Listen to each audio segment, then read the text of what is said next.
자, 저 따라서 한번 고백해 보겠습니다. 나를 사랑하시는 하나님의 말씀입니다.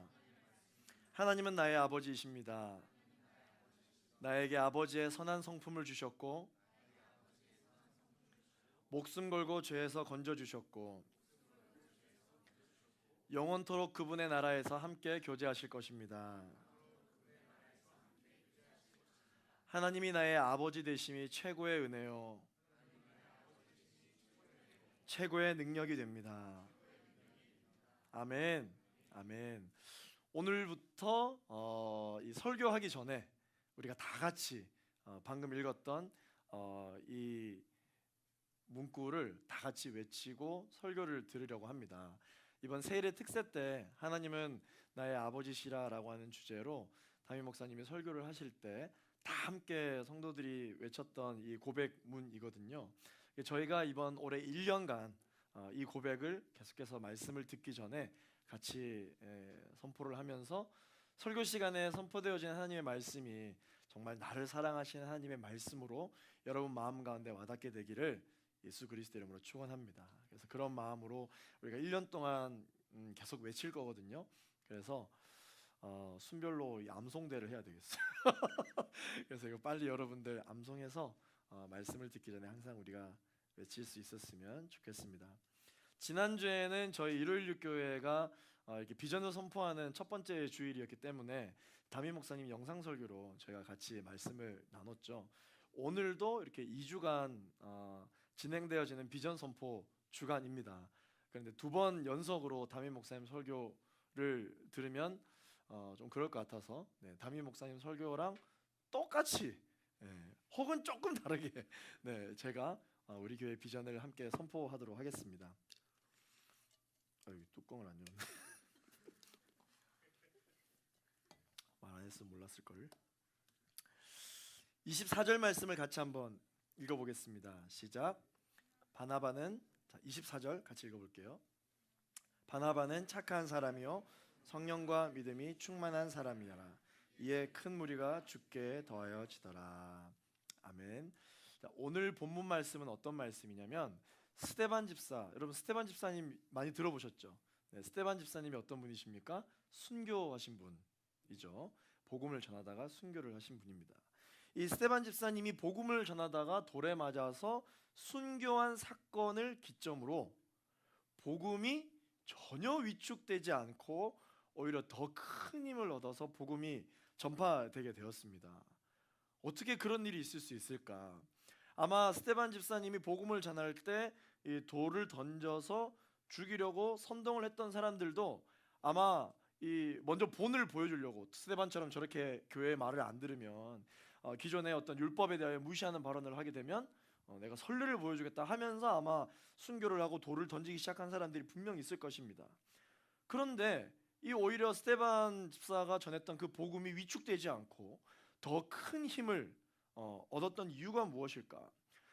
돌을 던진 사람 혹은 돌을 던지는 것을 구경한 사람 혹은 선동한 사람 모든 사람들이 스데반 집사의 죽음 이후에 이 스데반의 사건이 계속해서 아마 이 회자되었을 것입니다. 스데반이라는 사람이 돌에 맞아 죽었대. 왜? 뭘 잘못했길래 돌에 맞아 죽었냐? 글쎄 그렇게 돌에 맞아 죽을 정도로 잘못한 것은 없을 텐데 아마 그 이유는 복음을 전했기 때문이다. 그래, 그 복음이 뭔데? 그 사람이 그렇게 돌에 맞아 죽어가면서까지 전한 이야기가 뭔데? 바로 예수에 대한 이야기래. 예수가 그리스도이시고 하나님의 살아계신 하나님의 아들이라고 이야기를 했다. 그렇기 때문에 돌에 맞아 죽었다. 아니 그게 무엇이길래 그렇게 돌에 맞아 죽을 일이냐? 글쎄 내용이 잘 됐든 잘못됐든 사람들은 잘 알지 못하더라도 내용보다도 그저 예수라고 하는 사람을 옹호했다라는 그 자체가 교회에 대한 반항이요 교회에 대한 어떤 신성 모독이다. 그런 이유로 죽임을 당했다고 한다. 이런 이야기들이 이제 퍼지기 시작했겠죠. 그런데 스데반은 돌에 맞아 마지막 숨이 끊어지기 직전까지 선포했던 것은 본인이 살려고 몸부림을 쳤던 이야기가 아니라 나를 살려달라고, 내 잘못한 게 없으니까 나를 살려달라고 했던 그러한 외침이 아니라 철저하게 그의 마지막 말에 스데반의 인생에 대한 이야기가 아니라 예수 그리스도에 대한 이야기였다. 마지막 순간까지도 자신을 위한 목소리가 아니라 바로 예수님을 위한 목소리였기 때문에 스데반이 순교를 당했던 이 내용이 더욱더 그 복음의 진정성을 가지게 된 것이기 때문에 힘을 얻게 된 것이죠. 사랑하는 청년 여러분, 우리가 살아가고 있는 이 세상도 마찬가지입니다. 하나님이 만약에 살아계시다면 보여달라. 예수님이 정말 하나님의 살아계신 하나님의 아들이라면 증명해봐라. 세상은 그렇게 이야기할지는 모르겠지만 사실 세상은 논리적인 복음을 원하는 게 아닙니다. 세상은 무엇을 원하냐? 진정성 있는 복음을 원하는 것이죠. 그게 바로 세상이 원하는 복음이에요. 스데반의 순교를 기점으로 안디옥 교회가 세워졌어요. 안디옥 교회가 개척이 되었습니다. 이 안디옥 교회는 말 그대로 이 안디옥이라는 그 지역 이름을 따서 만든 교회예요. 안디옥 교회. 이 안디옥이라는 도시는 어떤 도시였냐면요, 로마 제국의 5대 도시, 로마, 알렉산드리아, 에베소, 고린도, 그리고 안디옥, 이렇게 5가지 주요 도시 중에 하나였습니다. 예수님과 많은 성경 인물들은 연약한 곳에서 시작되었을지는 모르겠지만 이 복음은 도시에서 시작되었다. 이 안디옥 교회는 바로 이 로마 제국의 5대 도시, 복음이라고는 사실 찾아보기 힘든 그런 도시와 같은 곳에서 시작이 되었다. 도시와 도시가 아닌 곳을 비교해 보았을 때 우리가 제일 먼저 생각해 볼 수 있는 게 뭐예요? 도시에는 부족함이 없잖아요. 내가 뭔가 누리고 싶은 것이 있으면 가까운 곳에 다 문화 인프라가 다 조성이 되어 있는 곳이 사실 도시잖아요. 근데 도시가 아닌 곳은 어떻습니까? 뭔가 내가 하려고 하면, 내가 뭔가 누리려고 하면 되게 좀 멀리 가야만 있고 잘 없는 게 도시가 아닌 곳이에요. 그래서 사실 이 안디옥이라고 하는 도시는 부족함이 없는 지역이다. 특히 도시에 적을 두고 살아가고 있는 사람들에게 있어서는 도시 사람들, 그만큼 부를 가지고 있는 사람들, 그만큼의 도시에서의 생활을 영위할 수 있는 경제적인 능력을 가지고 있는 사람들이잖아요. 그렇기 때문에 그 사람들은 안디옥에서 사실 부족함 없이 살 수 있는 사람들입니다. 그런데 이 안디옥 교회가 개척이 되고 이 안디옥에서 복음의 힘을 얻고 그 복음이 전파되게 된 이유가 무엇이냐? 그것은 바로 도시에 부족함이 없는 그 니즈가 그들에게 없었던 게 아니라 정말 복음에만 있는, 그런 부족함이 없는 도시에서 사는 사람들에게도 갈급함이 있다라는 것이죠. 여러분들은 나름 여러분들의 비전을 갖고 지금 이곳에 살고 있잖아요. 혹은 어떤 사람들은 서울에 살고, 어떤 사람들은 또 이 분당 주변에 살고, 어떤 사람들은 저기 지역에 본적을 두고 있지만 여러분들의 비전을 위해서 올라와서 비전을 위해 살아가고 계신 분들도 있잖아요. 그러나 여러분, 바로 이 모든 것이 갖추어져 있는 것만 같은 이런 도시 지역에도 그들 마음 가운데 진정성 있는 복음이 필요했다라는 것을 이 안디옥 교회 개척을 통해서 알 수 있는 거죠. 오늘 24절 말씀부터는 바나바라는 인물이 등장합니다. 바나바는 좋은 사람이다, 착한 사람이다 라고 하면서 쭉 이렇게 기록이 되어져 있는데, 바로 이 안디옥 교회에 파송된 담임 목사님이 바로 바나바였던 것입니다. 바나바는 어떤 사람이었느냐? 사도행전 4장 36절 말씀을 같이 한번 읽어보겠습니다. 시작. 그브로에서 난 번역하면 위로의 아들이라 하니. 아멘. 이 바나바라는 사람은 어떤 사람이었냐면요, 위로의 아들, 많은 성도들에게 위로를 주는 사람이었습니다. 자, 게다가 이 바나바는 가난한 사람들에게 자신의 것을 기꺼이 내어주는 사람이었어요. 37절 말씀을 같이 한번 읽어볼게요. 시작. 그가 밭이 있음에 팔아 그 값을 가지고 사도들의 발 앞에 두니라. 자기가 가지고 있는 재산과 땅을 팔아서 이것이 필요로 한 사람들에게 나누어 준 사람이다. 바나바는 착한 사람이다. 바나바는 선한 사람이다. 성경의 표현을 빌리자면 말과 혀로만 사랑한 것이 아니라 행함과 진실함으로 사랑한 사람이다.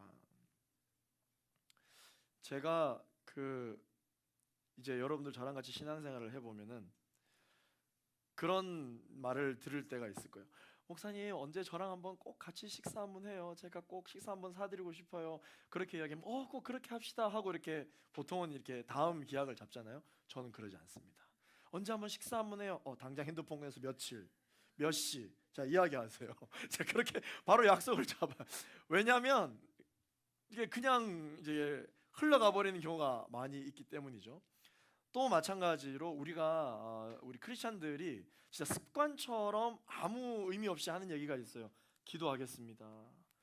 힘든 일이고 어려운 일, 그런 일이 있었어요? 제가 기도할게요. 진짜 기도할 거 아니면 그런 말 하지 마세요. 그리고 제가 우리 청년들을 어떤 리더십의 자리로 콜링하거나 할 때 청년들이 이제 제일 많이 하는 말이 있어요. 기도해 보겠습니다. 이제 그런 이야기해요.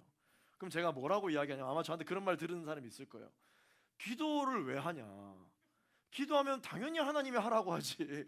하나님이 당신 보고 기도했는데 하지 말라고 하겠냐? 그냥 고민해 보겠다라고 해라. 기도해 보겠다라고 말하면서 고민을 합리화시키지 마라. 이제 그렇게 이야기를 하긴 하죠. 제가 이 말을 하는 이유가 무엇이냐면 우리가 입에 발린 소리가 너무 많다. 말로만 그냥 하는 얘기가 사실 너무 많다. 청년들뿐만 아니라 이 세상 사람들은 사실 복음의 진정성을 원하거든요. 사실 우리 청년들도 마찬가지예요. 그냥 입에 발린 어떤 아름답게 포장되어 있는 그런 은혜로운 말들을 원하는 게 아니라 진짜 하나님을 만나고 싶고 진짜 교회에서 내가 경험할 수 있는 그 사랑을 경험하고 싶기 때문에 교회를 찾아다니고 그리고 또 내가 하나님을 찾아다니고 하는 것이죠. 당장 우리 일요일육교회 대학 청년들은 입으로 번지르르한 그러한 말들은 하지 않기로 저랑 약속하고 본인이 만약에 우리 순모임에서도 마찬가지예요. 기도할게요. 진짜 기도하시길 바랍니다. 할렐루야. 아멘. 아멘도 마찬가지예요. 아멘도 그냥 내가 할렐루야 하니까는 뭔가 목사님 아멘을 해드려야 힘이 나실 것 같아서 아멘 하지 말고 아멘이 뭐예요? 예스 저도 그렇게 하겠습니다. 저도 동의합니다. 그런 뜻이잖아요. 그래서 여러분들 아멘 외칠 때도 네 주님 제가 그렇게 하겠습니다 라는 그런 진정성을 갖고 신앙생활을 할 수 있는 우리 모두가 되기를 예수 그리스도 이름으로 축원합니다. 아멘. 뭐 내가 사실 내 기도하기도 바쁜데 내가 너 기도하기가 요즘 마음에 여유가 없다. 그러니까 내가 기도하는 거 빨리 응답받고 널 위해 기도해 줄게. 이렇게 이야기한다고 상처받을 사람 아무도 없어요. 차라리 그렇게 이야기하는 게 낫지. 그런데 기도도 안 할 건데 기도하겠습니다. 혹은 카톡에서는 잘 모르니까 기도했어요. 그러지 마요.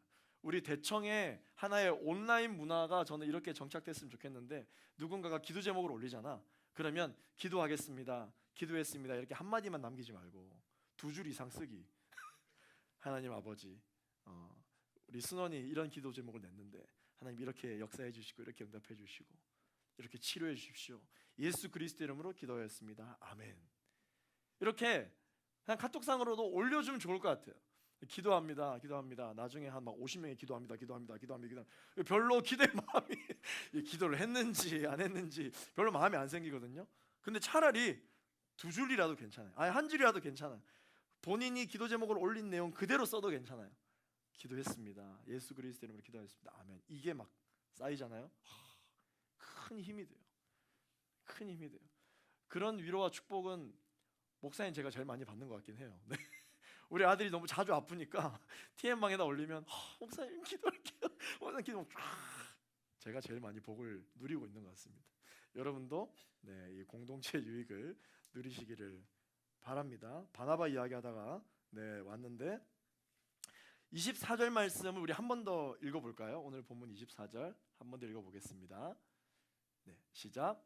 바나바는 착한 사람이요 성령과 믿음이 충만한 사람이라 이에 큰 무리가 주께 더하여 지더라. 아멘. 바나바는 한마디로 굿맨, 좋은 사람이었다. 자, 성경에서 이 말하는 착한 사람, 성경에서 말하는 좋은 사람, 이 사람은 어떤 사람일까요? 왜냐하면은 우리가 세상을 살다 보면은 믿는 사람이건 안 믿는 사람이건 착한 사람이 있잖아요.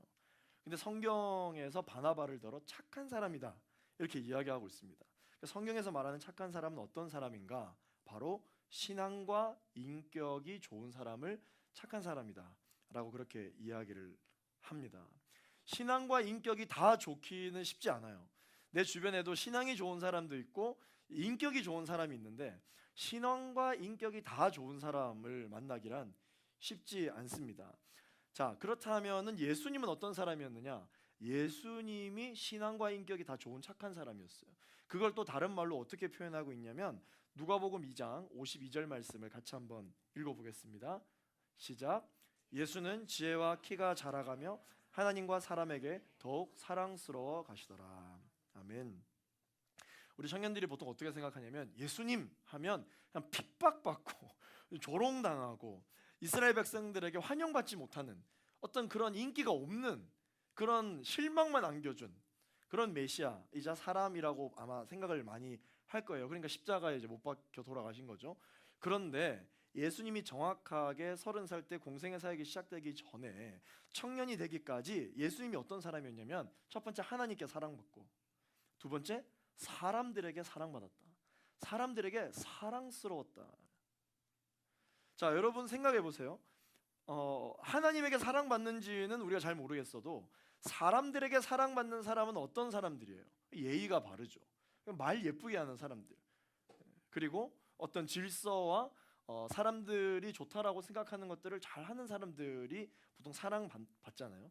직장에서도 사랑받는 사람이 있고 친구들의 뭐 무리 중에서도 특별히 내가 더 많이 사랑하는 친구들이 있는 것처럼 사람에게 사랑받았다라고 하는 것은 충분히 함께 이렇게 교제를 나누는 많은 이웃들에게 본이 되기도 하고 충분히 많은 선행을 베풀었다라고 하는 것입니다. 예수님이 그런 분이었어요. 예수님이 십자가에 못 박혀 돌아가실 정도로 사람들에게 핍박만 받았던 사람이 아니라 청년 예수님은 사람들에게 사랑스러웠던 사람이었다는 것이죠. 예수님을 닮기로 결정하는 우리가 그러면 어떤 사람이어야 되느냐?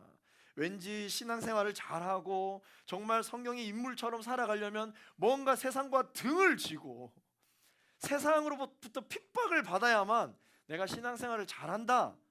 그래서 내가 너무 두렵다 라고 생각할지는 모르겠지만 여러분, 하나님께 사랑받고 사람에게 사랑받는, 그래서 하나님이 말씀하시는 착한 사람이란 어떤 사람이냐면 복음 때문에만 핍박을 받지 그 외에 다른 어떤 것으로도 사람들에게 세상으로부터 사랑을 받는 사람입니다.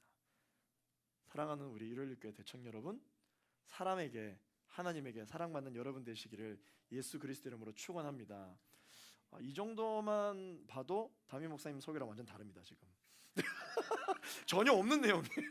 오늘 2부 설교 들으신 분들은 아마 아실 거예요. 저런 내용 없었는데 추가했습니다. 네. 우리 대청은 예수님 닮은 청년, 예수님이 그런 분이셨으니까, 그리고 예수님 닮은 우리 공동체가 되기를 소망합니다. 지금 당장은 그렇지 않더라도 계속 그것을 목표로 우리가 믿음의 경주, 믿음의 다른 박제를 하게 되기를 소망합니다. 25절 말씀 한번 보겠습니다. 25절 말씀 읽어볼게요. 오늘 본문 25절요. 네, 시작. 바나바가 사울을 찾으러 다소에 가서. 자, 바나바가 이제 안디옥 교회를 섬겨야 되는데 이제 혼자 하기 힘드니까 동역자를 찾으러 가는 거예요. 그런데 사실 이 바나바가 사울을 찾으러 가는 이 부분에서 바나바의 엄청난 장점이 나옵니다. 그게 뭐냐면 바나바가 엄청 겸손했다라는 거예요. 왜 겸손했느냐? 바나바가 뭔가 능력이 부족해서 사울을 찾아간 게 아니에요. 일손이 부족해서 사울을 찾아간 게 아니에요. 이 바울을 찾아간 게 아니에요. 왜 바울을 찾아갔느냐? 자신 바나바라고 하는 사람이 이 안디옥 교회를 이끌어감에 있어서 어떤 면에 있어서는 강점이 있고 어떤 면에 있어서는 자신이 조금 부족한지를 정확하게 알고 있었기 때문이에요. 아까 바나바가 위로의 아들이라고 그랬잖아요. 굉장히 성품이 좋은 사람이었어요. 그래서 이 바나바는 성도들을 위로하고 영적으로 케어하고 이런 거에 굉장히 능한 사람이었습니다. 그런데 반대로 성도들을 강한 군사로 훈련시키고 교회의 질서와 체계를 바로잡는 이러한 일에는 조금 본인이 성향상 좀 부족함이 있었던 것이죠. 그래서 이 성형에 굉장히 능한 이 바울을 찾아간 것입니다. 사실 우리가 어떤 일을 할 때 본인이랑 스타일이 같은 사람을 만나면 내가 사람 잘 만났다. 이 사람이랑 하면 부족함이 없을 것 같다. 내가 뭐 말만 하면 막 박수 써주고 야, 너 나랑 생각이 똑같아. 이러는 사람이랑 같이 일하면 얼마나 좋겠어요. 막 신바람이 나잖아요. 그런데 내가 뭐 말만 하면 야, 너는 그게 문제야. 뭐 너는 이게 잘못됐어. 자꾸 태클을 거는 사람이 옆에 있으면 어떤 생각을 하게 됩니까? 처음에 막 시작했을 때는 야, 그래도 얘가 있으니까 내가 균형을 잡는다. 얘가 있으니까 나에게 이런 조언을 해주지. 그래, 나에게 정말 너무 필요한 존재라고 얘기하지만 좀 시간이 지나면 이 사람인지라 마음이 자꾸 가시가 돋게 돼 있어요. 그 좋은 표현도 있는데 굳이 나한테 그런 표현을 해야 되겠냐? 좋은 말도 할 수 있을 텐데 자꾸 그렇게 얘기를 해야 되겠냐? 라고 이야기하면서 자신의 부족함만 이렇게 요목조목 집어내는 사람에 대해서 다른 생각을 보통 품잖아요. 근데 바나바가 왜 겸손했느냐? 바나바는 바울이라는 사람이 본인이랑 스타일이 완전 다른 사람이었거든요. 완전 다른 사람이었어요. 그리고 심지어 바울이 사도의 사역을 했지만 그래도 아직까지 많은 교인들에게 있어서는 바울은 환영받는 사도가 아니었어요. 왜냐하면 바울 때문에 얼마나 많은 그 성도들이 옥에 갇혔습니까? 얼마나 많은 성도들이 죽임을 당했어요. 그러니까 사도인 거는 알겠는데 아직까지 환영을 받지 못한 사람이었어요. 안디옥 교회로 바울이라는 사도가 온다? 환영하는 사람이 있고 반대하는 사람이 분명히 있었습니다. 그러나 바나바는 자신의 목회적인 색깔을 정확하게 드러내기 위하여 도움을 줄 수 있는 사람을 찾아간 것이 아니라 자신의 연약함을 채워줄 수 있는 사람을 찾아갔다는 것에 대해서 바나바가 참 겸손하다라는 것을 우리가 알 수 있는 거죠. 우리 담임 목사님이 항상 이렇게 교회에 어떠한 뭔가를 이렇게 결정을 해야 될 때가 있으면 그런 이야기를 많이 하세요. 교회에는 은혜파와 진리파가 있다고 그렇게 항상 표현을 많이 하거든요. 그래서 어떤 사람은 아니 사역도 사역이지만 먼저 이 사람의 마음을 먼저 이렇게 어루만지고 그들을 훈련시켜서 해야 되지 않겠습니까? 이렇게 성품 자체가 아주 착한 사람들이 있어요. 착한 목사님들이 있어요. 그러면 당신은 은혜파요 이렇게 이야기하고, 또 어떤 사람들은 아니다. 이 사람이 준비되는 것도 중요하지만 그 사람들을 훈련시킬 수 있는 이 좋은 체계와 이 교회의 분위기와 이 질서가 먼저 돼야 됩니다. 이걸 바로 잡아야 됩니다. 사람들이 조금 불편함이 있더라도 옳다면 이걸 먼저 얘기해야 됩니다 라고 이야기하는 사람이 있어요. 그럼 목사님이 당신이 진리파다 이렇게 이야기를 해요. 교회에는 은혜파와 진리파가 있다. 근데 정확히 이야기해서 은혜도 필요하고 진리도 필요한 것이죠. 어느 것이 하나만 필요한 것은 아닙니다. 교회가 개척이 되고 또 교회가 성장을 할 때마다 다 그때그때마다 필요한 영적 니즈가 다 달라요. 어떨 때는 훈련이 필요한 해가 있고 어떤 때는 사랑이 필요한 해가 있는 거예요. 그렇게 이 신앙의 밸런스와 균형을 맞추는 것이 진짜 건강한 교회인 것이죠. 그래서 사실은 이게 장단점이 있습니다. 은혜만 막 중요하다라고 생각하는 사람들끼리만 모여 있으면 진도가 안 나가요. 일이 진도가 안 나가. 아직까지 계속 아직까지 이러고 있어. 근데 또 이 진리파 사람들만 모여 있는 사람들이랑 가면 교회가 막 너무 감동이 없어. 교회가 너무 메말라 있어요. 그래서 막 뒤떨어져서 이게 못 따라오는 사람 있으면은 알아서 잘 따라오십시오 하면서 혼자서 막 가. 그러면 실족한 사람들이 생겨요. 그러니까 이 밸런스와 균형이 정말 중요한 것이죠. 그래서 이 신앙생활을 할 때도 마찬가지예요. 여러분들 한 분 한 분이 다 교회시잖아요. 우리 신앙생활도 마찬가지예요. 때로는 우리에게 은혜의 때가 필요할 때가 있고 때로는 이 진리의 때가 필요할 때가 있어요. 그래서 내가 훈련을 받아야 할 때가 있고 내가 하나님께 은혜를, 사랑을, 위로를 받아야 할 때가 있는 거예요. 그런데 그 때를 누가 정확하게 아실까요? 하나님이 정확하게 아시죠. 하나님이 정확하게 아십니다. 사랑하는 아들아, 지금 너에게는 위로가 필요하다. 위로를 주시죠. 사랑하는 아들아, 너에게는 지금 훈련이 필요하다. 그러면 하나님이 바로 빨간 모자 쓰고 여러분 앞에 나타난다니까. 아무리 징징대도 뚝 울음 딱 그쳐. 너 지금부터 여기서 엎드려 버쳐 푸셔 몇 개 하면서 강하게 훈련을 시킬 때가 있다라는 것이죠. 제가 예전에 설교할 때 그런 얘기를 한 적이 있어요. 이 신앙생활에도 단계가 있다. 단계가 있다. 예전에 하나님 앞에 기도할 때는 그렇게 기도할 때마다 즉각 응답, 바로바로 응답을 해주실 때가 많고, 내가 하나님만 부르짖으면 아멘 아멘 감동이 오고 막 예배를 눈물 없이는 드릴 수 없는 그런 순간들이 많은데, 아니 어느 날부턴가 내가 기도해도 응답도 없고, 기도해도 그 옛날 나에게 따뜻하게 다가와 주셨던 하나님이 요즘은 나와 굉장히 거리가 먼 것만 같은 그런 생각이 들어서, 내가 어디서부터 잘못됐나, 내가 뭘 잘못됐나, 하나님 앞에 내가 뭐 죄를 지었나, 그렇게 생각하는 청년들이 많이 있는데, 신앙생활에도 이 단계가 있다라는 거죠. 정말 이 갓난아기처럼 울부짖을 때 바로 아버지 되신 하나님이 달려오는 자녀의 단계가 있고, 어느 정도 성장하고 나면 이제 훈련시키시는 제자의 단계가 있다. 그 자녀의 단계와 제자의 단계가 지나가고 나면 참 하나님과의 정말 그 신뢰의 관계, 인격적인 관계, 그 관계가 계속해서 유지가 되는 것이죠. 여러분, 오늘 바나바가 보여주었던 것처럼 여러분들의 신앙생활에도 바로 이 은혜의 때와 이 진리의 때, 하나님께 이 영적인 균형감을 갖출 수 있도록 여러분 계속해서 기도하게 되기를 예수 그리스도 이름으로 축원합니다. 그래서 고수들은 여유가 있어요. 뭔가 한 분야에 대해서 고수들은요, 뭐 급한 일이 이렇게 다가오더라도 전혀 이렇게 조급해함이 없습니다. 그런데 꼭 이제 막 시작한 사람들은 엄청 조급해해. 딱 운전만 보면 알 수 있어요. 눈이 막 엄청 내리고 있잖아요. 그러면 고수들은 별로 이렇게 눈 오는 거 가지고 신경 쓰지 않아요. 뭐 잘못하면 미끄러질 수도 있겠구나, 뭐 그냥 그렇게 생각을 하죠. 잘못하면 사고가 날 수 있겠네, 이렇게 이야기하죠. 그런데 이제 갓 그 면허증을 따고 운전에 자신이 없으면 난리가 납니다. 지금 빨리 가야 된다, 지금 가지 않으면 주차도 할 수 없고, 하다가 미끄러지면 어떡하나, 막 조급해서 막 난리가 납니다. 저희 집에도 그런 분이 한 분 계시지만, 문제는 본인이 고수라고 생각하고 있다는 것입니다.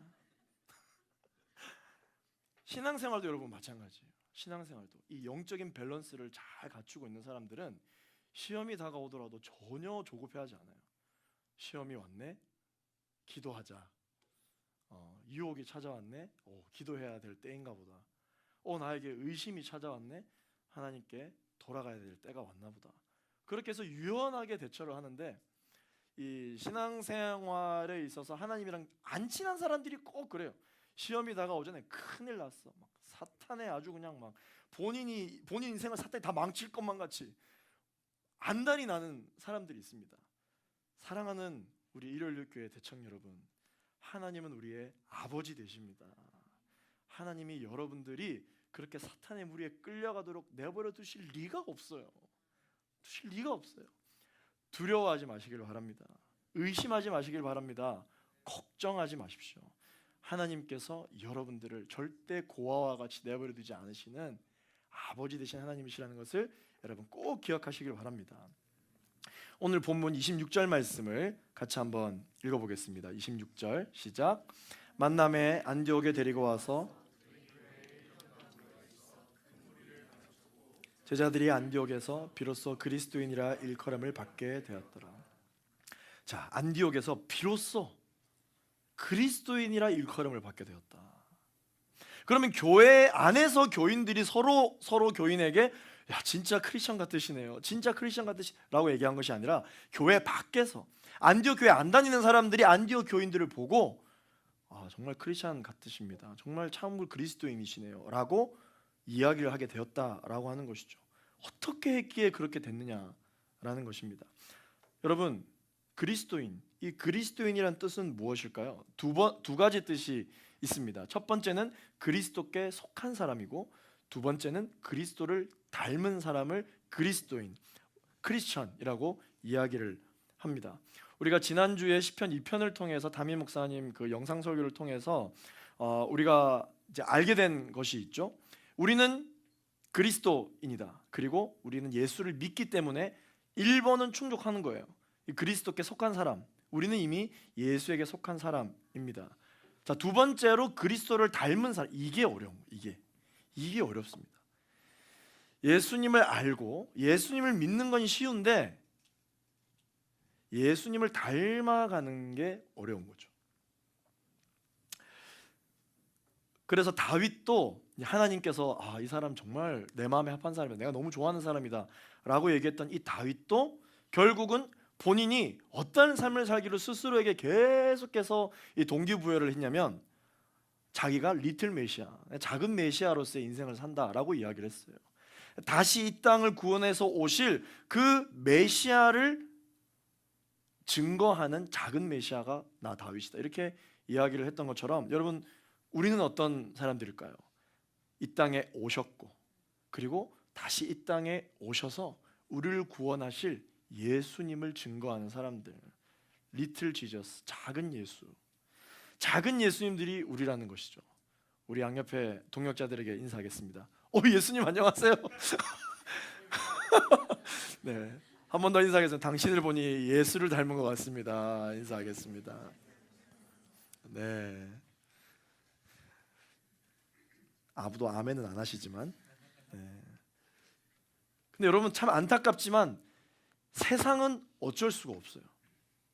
왜냐하면 세상 사람들은 복음이 좋다는 건 아는데, 교회가 좋다는 건 아는데, 나도 이 복음을 받아들일 것인가, 나도 교회를 다녀볼까 라는 생각을 어쩔 수 없이 자기 주변에 교회 다니는 사람들을 보고 결정을 하게 되어 있어요.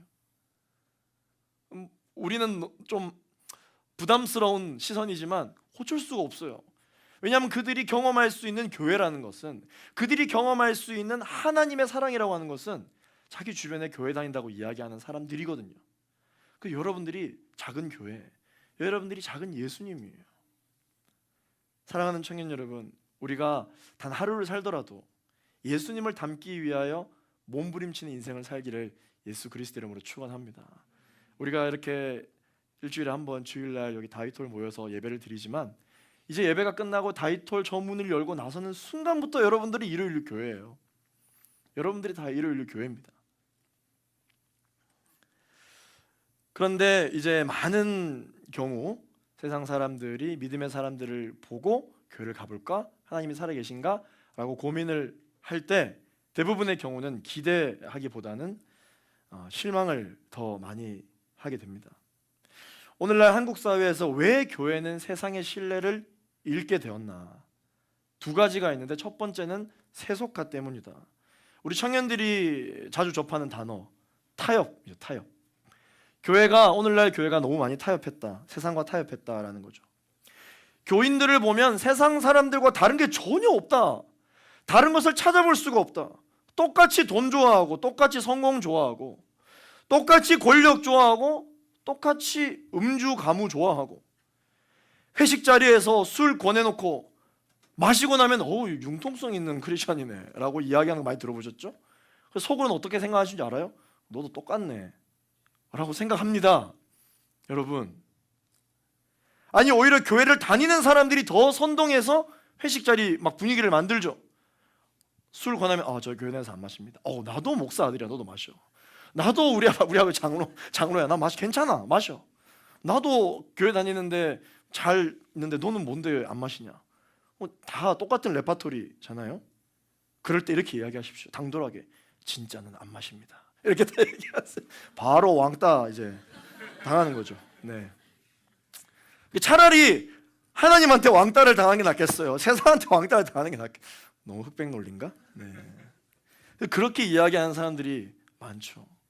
영적인 느낌이 전혀 없는 크리스천, 영적인 느낌이 전혀 없는 대청, 영적인 느낌이 전혀 없는 교회, 그냥 분위기가 좋고 그냥 좋은 문화이고 뭔가 좋은 사람들이 많은 것 같은 모임이라면요, 그냥 일반 사교 모임, 여기보다 좋은 모임이 훨씬 많습니다. 훨씬 많아요. 더 여러분들의 마음을 여러분들의 스트레스를 해소시켜 줄 수 있는 그런 친목 모임은 교회 밖에 더 많습니다. 교회는 진짜 어떤 곳이어야 될까요? 여러분들이 왜 이 주일날 충분히 휴식하지 않고 이곳에 나와서 이렇게 예배를 드리셔야만 됩니까? 이곳에서 세상에서 경험할 수 없는 걸 경험해야 되지 않겠습니까? 하나님을 만나야죠. 내 안에 하나님다운 모습이 없다면 내 안에 하나님다운 모습을 가져야죠. 그런 우리 대청, 그런 교회가 되기를 소망합니다. 세상과는 다른, 세상에서는 발견할 수 없는 것을 여러분을 통해서 발견하고 우리 대청 예배를 통해서 경험되게 되기를 소망합니다. 두 번째, 왜 교회가 세상으로부터 신뢰를 잃었는가? 바로 율법주의 때문입니다. 이 율법주의 때문이라는 것은 무엇이냐면요, 예배는 오는데 내가 신앙생활은 한다고 하지만 그의 인생 가운데 예수님 때문에 생겨나는 변화는 찾아볼 수가 없고, 예배는 드리는데 내 안에 은혜는 없고 감동은 없고 늘 율법적이고 도덕적인 기준만 계속해서 생겨난다. 그것은 마치 불이 붙기 전 메마른 장작이랑 똑같은 거예요. 불이 붙기 전 메마른 장작. 이 내가 장작이긴 한데 불이 붙지 않는다. 그렇다면 여러분 주변에 어떠한 영향을 미치는지 아십니까? 주변을 따뜻하게 하지 않고 오히려 주변에 이 시선을, 경관을 방해하는 흉측한 흉물이 되고 맙니다. 오히려 주변 사람들의 행보에 걸려 넘어지게 만드는 그런 존재가 되어버리고 말아요. 그렇게 신앙생활하는 사람들이 있다 보니까 공동체 안에서, 교회 안에서 서로 의견이 안 맞으면 멱살 잡고 싸우고, 설교하는 목사님 단에서 끌어내리고, 실제 있었던 일입니다. 심지어 조폭까지 동원해서 주일날 예배 못 드리게 방해하고. 대구에 이런 일이 있었죠. 교회 안에서 누가 더 주도권이 있는지 주도권 싸움을 하기 시작하고, 우리 일요일 교회 대학 청년부에 오신 청년들, 새가족들한테 이야기를 들어보면은 이 교회는 끼리끼리가 없어서 좀 좋은 것 같아요. 그렇게 이야기를 많이 하더라고요. 당연하지, 생긴 지 얼마 되지도 않았는데 뭐 끼리끼리가 있을 일이 없는데 어떻게 끼리끼리가 되겠어요. 그러나 우리도 시간이 지나면 그럴 수 있다. 우리도 어느 정도 시간이 지나면 많은 사람들이 실망했던 그런 공동체의 모습이 우리에게도 있을 수 있다. 그렇게 교회에 대한 궁금증이 생기고 하나님에 대한 궁금증이 생기기 시작한 그런 세상 사람들이 교회에 대해서 관심이 생겨서 주변의 교회인들을 바라보면 실망을 하게 돼서 결국은 이단이나 무신론에 빠지게 되는 것이죠. 제가 지금 이미 문제가 있었던 교회들만 비난하는 게 아닙니다. 우린들 다를까요? 다행인 거죠. 우리는 이제 시작했으니까 다행인 것입니다. 그러나 항상 깨어 기도하고 범사에 감사해야 하는 이유가 무엇이냐? 그것은 우리도 그러한 똑같은 길을 밟지 않기 위해서죠. 제가 예전에 한번 이야기했잖아요. 목사님 기도 제목은 뭐예요? 저는 늘 기도 제목이 딱 하나 있습니다. 그게 뭐냐면 주님 다시 만나는 그날까지 내 눈에 눈물이 메마르지 않는 목회자가 되게 해달라. 그게 제 기도 제목이거든요. 제가 왜 이런 기도 제목을 내냐면 저 목사잖아요. 근데 적어도 제 스스로를 제가 보면은, 제가 처음에 하나님, 제가 목사가 되겠습니다. 하나님, 제가 신대원 들어가겠습니다. 제가 하나님 앞에 제 인생을 걸겠습니다. 제 목숨 다해 복음을 전하겠습니다. 라고 막 목 터져라 그렇게 부르짖었던 그 비전을 처음 받을 때와 지금 딱 비교해 보면 좀 달라. 다른 사람이에요, 제가. 조금 이제 때가 묻은 거죠. 아무리 순수한 비전에도 시간이 지나면 자꾸 이 현타가 많이 오니까 저도 모르게 자꾸 이렇게 타협을 하게 되는 순간들이 많이 생기게 돼요. 저도 계속 몸부림칩니다. 그리고 계속 몸부림칠 거예요. 언제까지 내가 이 몸부림을 쳐야 되느냐? 전 주님 만날 때까지 계속 몸부림을 칠 거거든요. 여러분 다행입니다. 그래도 일요일 교회 대학 청년부는 목회자가 계속 다른 박질을 하니까 여러분들도 함께 우리가 하나님 앞에 갈 때까지 계속해서 이 믿음의 경주를 하게 되기를 소망합니다. 어쩌면 내가 얘기를 듣지 않아서 그럴 뿐이지, 내가 모를 뿐이지, 나 때문에, 그리고 우리 때문에 상처받아서, 우리 때문에 실망해서, 우리 때문에 실족해서 교회를 다녀볼까 했다가 그래, 그러면 그렇지, 안 가는 게 맞겠다, 별로 크게 다르지 않아, 나는 저 사람처럼 살 거라면 차라리 신앙생활 안 하고 싶어 라고 생각을 하게 만들었을 수도 있지 않을까요? 저 역시 마찬가지. 저 역시 회개해야 돼요. 우리는 늘 바나바처럼 겸손해야 됩니다.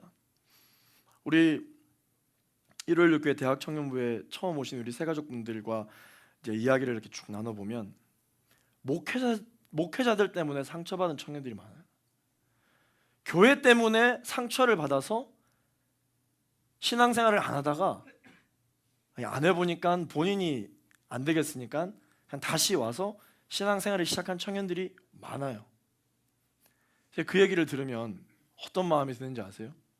그 목사 그거 안 되겠네, 그 교회 그거 안 되겠네, 뭐 그런 교회를 다니셨습니까? 라는 마음이 들지 않고 너무 죄송한 마음이 드는 거죠.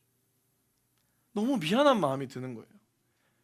왜냐하면 목사인 저도 아직까지 여러분들에게 안 들켜서 그렇지 저에게도 여러분들이 충분히 실망할 수 있을 만한 부분들이 너무 많거든요. 너무 많아요. 그렇게 살아서 미안하고, 그런 교회로 여러분들이 다시 물려줄 수 있을 것만 같아서 미안한 마음이 너무 많이 드는 거죠. 그런 목회자들에게, 교회들에게 상처받아서 신앙이 단절된 우리 청년 여러분들에게 다 위로가 되진 않겠지만, 제가 그들을 대신해서 목사로서 또 교회 리더십으로서 여러분들에게 진짜 사과를 합니다. 여러분들에게 용서를 구합니다. 그렇기 때문에 우리 믿는 사람들은 더 나아가서 하나님에 대하여 정말 진정성 있게 주님을 만나보고 싶은 사람들을 위해서라도 우리가 하나님 앞에 늘 무릎 꿇고 나아가야 되는 줄로 믿습니다. 나를 위한 신앙이 아니라 이웃을 위한 신앙생활을 하는 수준까지 이르게 되기를 여러분 예수 그리스도 이름으로 축원합니다. 이제 말씀을 맺겠습니다. 따라하겠습니다. 선한 그리스도인, 좋은 교회. 여러분, 선한 그리스도인이 되어 주십시오. 좋은 교회가 되어 주십시오. 교회는 좋은데 성도가 안 좋다? 그런 교회는 없습니다. 좋은 교회가 되려면 좋은 성도가 되어야 되고, 정말 기대되는 교회가 되려면 기대되는 청년들과 기대되는 성도들이 되어야 합니다. 쉽지 않죠. 어렵죠. 그러나 깜짝 놀라요. 이 부분이 정말 기억에 남겠어요. 한 주간 거의 뭐 광야에 외치는 자의 소리가 있어 가로되 여러분 좋은 그리스도인이 되어 주십시오. 선한 그리스도인이 되어 주세요. Good Christian, Good Church. 적어도 우리 대학 청년부가 그런 좋은 청년 공동체가 되기를 소망합니다. 제가 한 가지 거룩한 욕심이 있다면 하나님이 제일 좋아하는 대학 청년부 공동체가 됐으면 좋겠어요. 매주 일요일날, 주일날 이 2시 이 시간대 이 세상에 얼마나 많은 청년부 교회가 하나님께 새벽 일스 같은 주의 청년들이 되게 해달라고 기도하겠습니까? 얼마나 많은 교회가 예배를 드리겠어요. 하나님의 하늘 위에서 예배를 드리는 청년들의 예배를 보시고 기뻐하시겠죠. 그런데 그보다 더 앞서서 저에게 거룩한 욕심이 있다면 계속 하나님의 시선이 갈 수밖에 없는 그런 청년 공동체가 되었으면 좋겠어요. 남들 다 하는 것처럼, 이게 뭐 제 경험 예전에 한번 얘기한 적 있잖아요. 하늘 위에서 비행기 타 보셨죠? 하늘 위에서 이렇게 보시면 그렇게 높아 보였던 뭐 롯데타워나 그렇게 높아 보였던 건물들도 하늘 위에서 보면 다 똑같아요. 뭐가 높은지 구분이 잘 안 돼. 세상 사람들을 봤을 때는 야, 하늘 위에서도 너무 잘 보이겠다, 너무 부럽다, 저기서 살면 어떨까, 뭐 이런 생각이 들잖아요. 근데 위에서 보면 다 똑같아요. 근데 위에서 봤을 때 유독 눈에 확 들어오는 데가 있어요. 옆으로 이상하게 생긴 건물들 보면, 독특하게 생긴 건물들 보면은 위에서 보면은 쫙 눈에 띄잖아요. 저는 그런 예배 드리고 싶어요. 우리 대학 청년부 예배가 그런 예배를 하나님께 올려드렸으면 좋겠습니다. 하나님의 시선이 고정되는 예배, 하나님의 마음이 갈 수밖에 없는 우리 청년들의 선포가 올려드려지는 그런 우리 공동체가 되었으면 좋겠어요. 세상에서 우리를 바라보고 있잖아요. 그런데 여러분, 두려워하지 마십시오. 세상이 날 보고 어떻게 판단할까? 세상이 네가 그러고도 그리스도인이라고 할 수 있냐? 라고 이야기할 것 같은 그 비판을 두려워하지 마십시오. 오히려 인정하세요. 네가 한 말이 맞다. 내가 심지어 교인임에도 불구하고 내가 다를 게 없어. 그게 너무 마음이 아프다. 네가 나한테 지적해 준 게 맞다. 그래, 맞아. 나도 너희랑 크게 다르지 않아. 그렇지만 이런 나의 모습에서 벗어나려고 내가 매주일 가서 기도하고 있어. 예배하고 있어. 두고 봐. 나는 나의 연약함을 극복해내고야 말 거야. 나는 지금 내가 겪고 있는 이 모든 우울에서부터 내가 승리하고야 말 거야. 나의 출신, 나의 배경, 내가 가지고 있는 모든 환경이 세상으로부터는 인정받을 수 없지만 내가 인정해. 그래, 너 말이 맞아. 그러나 내가 믿는 하나님으로 말미암아 나는 일어서게 될 거야. 사랑하는 청년 여러분, 세상이 여러분들을 향해 하는 비판을 두려워하지 말고 하나님을 두려워하는 여러분 되시기를 예수 그리스도 이름으로 축원합니다. 하나님을 두려워하십시오. 하나님을.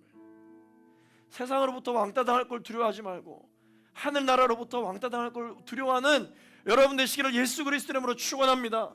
그런 마음을 갖고 여러분 하루하루를 살다 보면 세상과 구별되는, 그러나 하나님께는 시선이 고정되는 거룩한 것들이 우리의 삶 가운데 하나씩 생기게 되는 줄로 믿습니다. 왜 우리가 살아가고 있는 이 21세기는 무신론적 시대가 되었는가? 왜 우리가 사는 이 세상에서는 예수 믿는다고 자랑스럽게 말하지 못하는 시대가 되었는가? 세상과 이 인간의 악함을 보고 선하신 하나님을 믿을 수 없다. 이게 세상의 이야기입니다. 크게 다를 것 없는 교인들을 보고 하나님이 살아계시다라고 내가 말할 수가 없다. 이거는요, 여러분, 세상의 울부짖음이에요. 믿지 않는 사람들이 믿는 사람들에게 나도 하나님을 만나고 싶고 정말 하나님이 살아계시다면 나도 한번 경험해보고 싶으니까 먼저 만난 너희들이 그렇게 살아주면 좋겠다. 그렇게 세상을 살아주면 좋겠다. 그런 세상의 포효와 같은 것입니다. 영적인 울부짖음 같은 거예요. 그게 바로 교회를 향한 비난이고 세상이 교회를 향하여 욕하는 그 내용들이에요. 어떤 포효일까요? 어떤 요구일까요? 세상 사람들이 오히려 교회를 향하여 이야기합니다. 한국 교회요, 교회를 다닌다는 청년 여러분, 교회를 다닌다는 내 친구야, 나도 하나님에 대하여 궁금하니까 제발 부탁이다. 좋은 교회, 좋은 청년, 좋은 크리스천이 되어달라. 세상의 울부짖음입니다. 오늘 당장 그러한 삶을 살지 못한다 할지라도, 그것이 나에게 너무나도 큰 부담이 된다 할지라도, 그래서 공동체가 있는 거예요. 혼자 못하니까 함께 가는 거죠. 혼자 하기 너무 힘드니까 손에 손잡고 함께 말씀 보면서 또 뉘우치고 또 깨닫고 또 확장하면서 한 걸음 한 걸음 나아가는 것입니다. 마지막으로 1.16 교회를 개척하면서 왜 교회가 이렇게도 많은데 분당에 세웠는가? 오히려 한국 교회를 이렇게 세우려면 수도권인 서울에 교회를 개척해야지 왜 분당에 교회를 개척했는가? 심지어 1.16 교회에 나오고 계신 성도님들도 사실 많이 궁금해하는 부분입니다. 사실 교회 개척에 전혀 관심이 없었던 저에게도 이상준 목사님을 만나서 목사님, 한국에 이렇게 교회가 많은데 왜 또 굳이 개척을 하십니까? 기존에 있는 교회를 잘 회복하고 기존에 있는 교회가 잘 부흥해서 우리나라가 회복하면 되지 왜 굳이 새로운 교회를 또 개척해서 그 힘든 길을 굳이 가셔야 됩니까? 제가 목사님이랑 함께하고는 싶지만 그 비전에 동의가 되지 않습니다. 당돌하게. 왜냐면 저도 이제 그 원래 다니던 교회에서 나와서 스타트업 해야 되니까 목사님이랑 같이 비전을 확실히 알아야 되잖아요. 네, 그렇게 이야기를 했더니 목사님이 그렇게 이야기하시더라고요. 분당에 엄청 교회가 많다. 여러분, 분당과 성남 지역에 분당이 성남이군요. 성남 지역에 유명한 한국 교회 다 있는 거 아시죠? 네, 여기 거의 챔피언스 리그라는 곳입니다. 큰 교회가 많아요. 그리고 실제로 이 성남 지역의 이 복음화율이 굉장히 높습니다. 20% 이상이에요. 그거를 보고 만족했던 것이죠. 목사님이 뭐라고 얘기했냐면, 그래도 아직까지 분당 땅에 예수님을 모르는 청년들이 너무 많다. 믿는 사람보다 안 믿는 사람이 더 많다.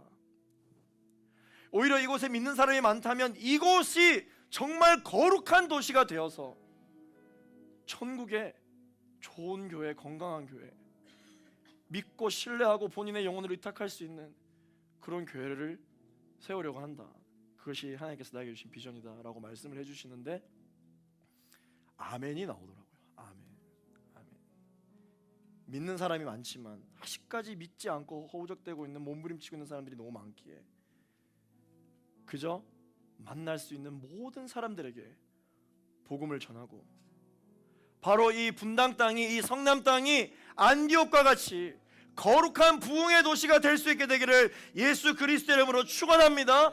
그래서 바로 이 땅에 스데반과 같이 목숨 건 청년들, 할렐루야, 바나바와 같이 굿 크리스찬, 바울과 같이 하나님의 나라를 잘 가르칠 수 있는, 잘 선포할 수 있는 하나님의 귀한 청년들을 배출해내는 그런 거룩한 도시가 되기를, 그런 우리 일요일육 교회가 되기를, 그런 우리 일요일육 교회 대학 청년부가 되기를 예수 그리스도 이름으로 축원합니다.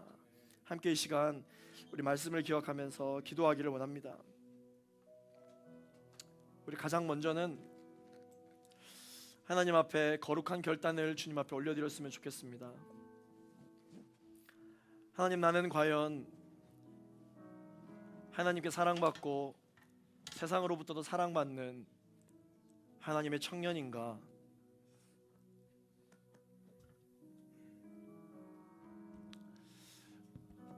내가 신앙생활하는 모습을 누군가 봤을 때 오히려 하나님에 대한 기대감을 줄 사람인가? 아니면 나도 다른 사람과 별 다를 거 없이 내가 오히려 욕했던, 내가 오히려 비난했던, 그 나에게 실망감을 안겨줬던 그 사람들과 크게 다를 것 없이 나도 실망감을 안겨준 사람 중에 한 사람인지는 않나? 이것은 하나님과 여러분들만이 아는 것입니다. 여러분들은 반드시 그런 사람이니까 회개해라, 그런 말이 아니에요. 하나님과 여러분과의 그 1대1의 관계 속에서 하나님께서 여러분에게 하시는 말씀에 대하여 귀 기울이시게 되기를 소망합니다. 하나님, 나의 인생을 사용하여 주옵소서. 하나님, 나의 인생을 사용하여 주옵소서. 주님, 내가 하나님을 향한 그 사랑으로 인하여서 많은 사람들이 나도 저 사람처럼 하나님을 사랑해보고 싶다라고 생각하는, 하나님께서 바라보시기에 굿 크리스천, 굿맨이 되어질 수 있도록 주님, 나를 단련시켜 주시옵소서. 나를 인도하여 주시옵소서. 나를 통하여서 하나님의 사랑이 전달되게 하여 주시옵소서. 주여, 한번 우리 주갑심하여 기도하겠습니다. 주여,